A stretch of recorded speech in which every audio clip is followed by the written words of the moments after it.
King Charles III and Her Majesty Queen Camilla. Had a fantastic evening last night.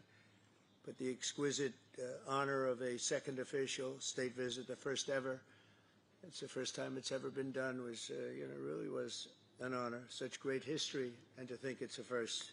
It's always nice to have a first. But the ties between our countries are priceless, and it's really an inheritance. It's a beautiful inheritance. Today we're making those ties closer than ever before. We've done some things that financially are great for both countries, and we work together, and it keeps us together, and I think it's an unbreakable bond we have, regardless of what we're doing today. I think it's unbreakable. But this is very big, and I want to thank all of the incredibly talented business leaders, the best in the world, biggest in the world, here this afternoon for investing in the Anglo-American Alliance, and you personify an important part of the unique national bond and really a world bond. What you've done is incredible. Our two countries do a great deal of business together. $340 billion last year was the number. In May, the United Kingdom became the first country to make a trade deal with the United States during my second term, and we sort of wanted to make it the first because the bond is so strong and the relationship so long.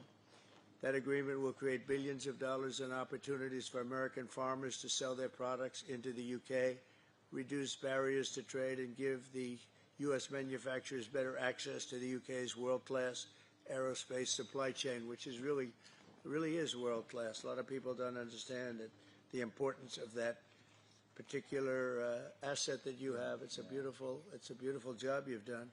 There's no more natural partnership in the world. Together we're building up the industrial capacity of both of our countries, which is crucial to our defense. And we work so well together in defense. I met so many of the leaders of your defending group, and many of them I've known by name, but now I know them pretty well. We had some very good meetings today and yesterday. So we're taking the next logical step with a historic agreement on science and technology partnerships, and this will create new government, academic, and private sector cooperation in areas such as AI, which is taking over the world. I'm looking at you guys. You're taking over the world, Jensen. I don't know what you're doing here. I hope you're right. All I can say is we both hope you're right. But it's pretty amazing. Quantum computing, fusion, 6G, and civil nuclear energy, and align our nations through the approach of centered deregulation and innovation. And we're going to have a lot of deregulation and a tremendous amount of innovation. It's just happening. But this new accord is already helping spur a massive wave of private sector deals worth over $350 billion alone, headlined by a $136 billion from Blackstone. That's very nice. Steve, thank you. That's why you have that location, I think.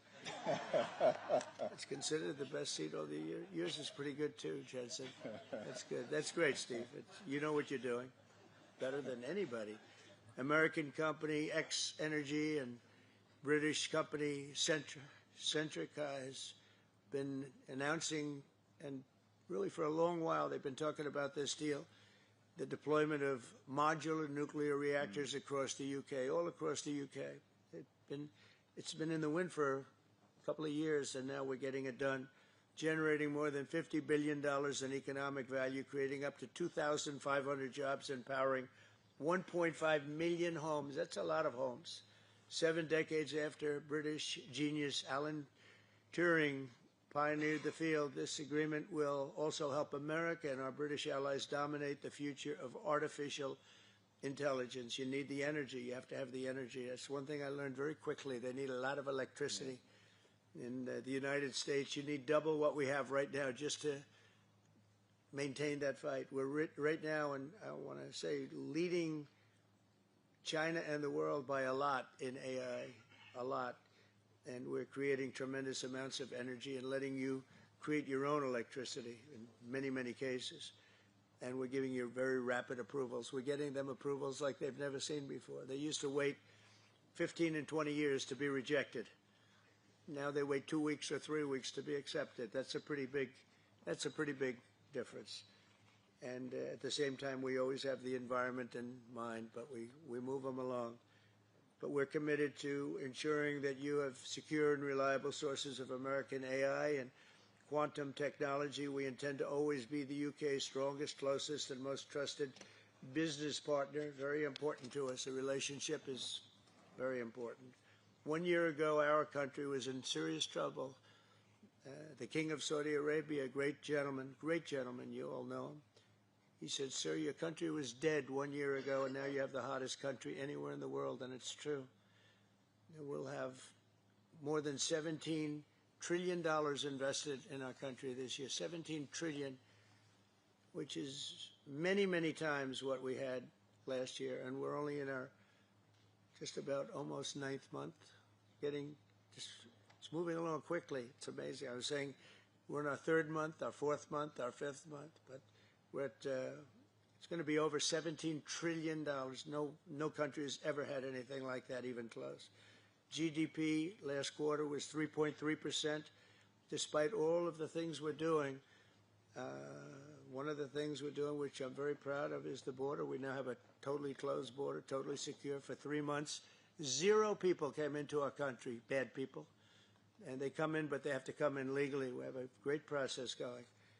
And inflation is virtually non-existent. As you know, we're taking in trillions of dollars from tariffs, and they've been so incredible for our country, so incredible. We're keeping our companies happy. We're keeping them solid and sane, and they're very, very thrilled at what's happened. They can't even believe it. And we've never seen investment like this. Without the tariffs, we would have just a fraction of that. And we're really the only one that can do tariffs. Nobody else is able to do them. With us, it works because people have to be there. But we've slashed 30-year-old regulations. And as you know, in my first term, we had a very successful first term. We had the greatest economy in the history of our country. And we had the biggest regulation cut in the history of our country. And now we're doing it again. We're slashing them at a level that is even beyond what we did in the first term. The first term, we did more regulation cutting by 4 times at any other time that any other country has done or that we've done. And we think we're going to exceed that this time. And we'll have regulation, but it'll be sane regulation. It'll be regulation that allows you to compete and do your thing, or regulations that you're able to get around and do things and you no longer have that regulation. But we slashed regulations at a level that's never been done before, and we're doing it at the same level right now. I recently signed the largest tax cuts in our country's history, and the bill includes a 100% expensing for investments in equipment and factories. Nobody's ever seen anything like that, and it lasts for a 10-year period, so it's going to be there for a while. But the countries and companies